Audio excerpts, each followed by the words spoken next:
Tata power के नतीजों ने तो बाजार में आग लगा दी है। चलिए देखते हैं इस जबरदस्त तेजी के पीछे की असली कहानी।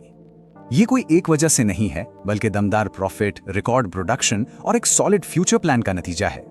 सबसे पहले ये नंबर देखिए, 362%। ये है इनके ओडिशा कारोबार से प्रॉफिट में उछाल। कमाल है ना।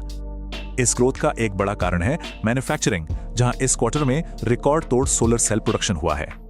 जितना ज्यादा प्रोडक्शन उतनी ज्यादा डिमांड पूरी हो रही है और प्रोजेक्ट्स भी तेजी से आगे बढ़ रहे हैं। इसका नतीजा, कम लागत और ज्यादा प्रोडक्शन से प्लांट का रेवेन्यू 26% बढ़ा और मुनाफा दोगुने से भी ज्यादा।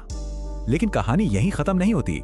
ये रूफटॉप सोलर मार्केट में भी जबरदस्त काम कर रहे हैं। यहां भी देखिए, रूफटॉप रेवेन्यू में 158% की जोरदार बढ़त। मतलब इनका होम सोलर वाला प्लान सुपर हिट हो रहा है। और फ्यूचर भी सिक्योर है। 1116 करोड़ रुपए की मजबूत ऑर्डर बुक जो लगातार कमाई सुनिश्चित करेगी। तो इन सबको मिलाकर जो बड़ी पिक्चर बनती है वो है 26.3 गीगावाट की कुल कैपेसिटी। पर ये सिर्फ साइज बढ़ाने की बात नहीं है, ये ग्रीन एनर्जी की तरफ एक बड़ा स्ट्रेटेजिक मूव है। तो ये फ्यूचर एनर्जी एम्पायर बन कहां रहा है? एक बड़ा हिस्सा तो सरप्राइजिंगली भूटान में है।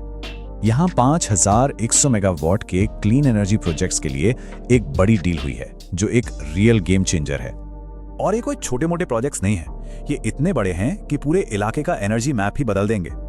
खरलोचो में तो काम शुरू भी हो गया है और दोरजिलांग भूटान का दूसरा सबसे बड़ा हाइड्रो प्लांट बनने वाला है।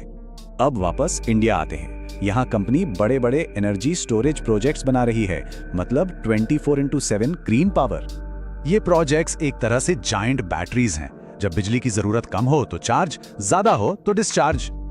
अब इतनी सारी पावर को पहुंचाने के लिए मजबूत ट्रांसमिशन लाइंस भी तो चाहिए, है ना?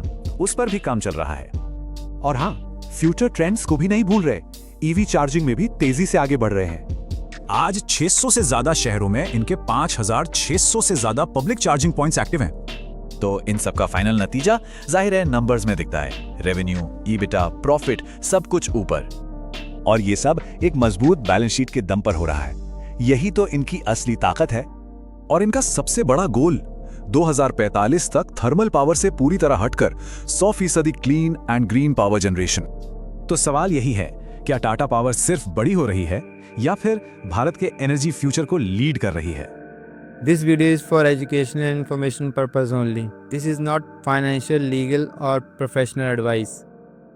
We are not SEBI registered advisor or experts, and viewers should conduct their own research and consult qualified professionals before making any financial decisions. The channel is not liable for any losses or damages arising from the use of this content.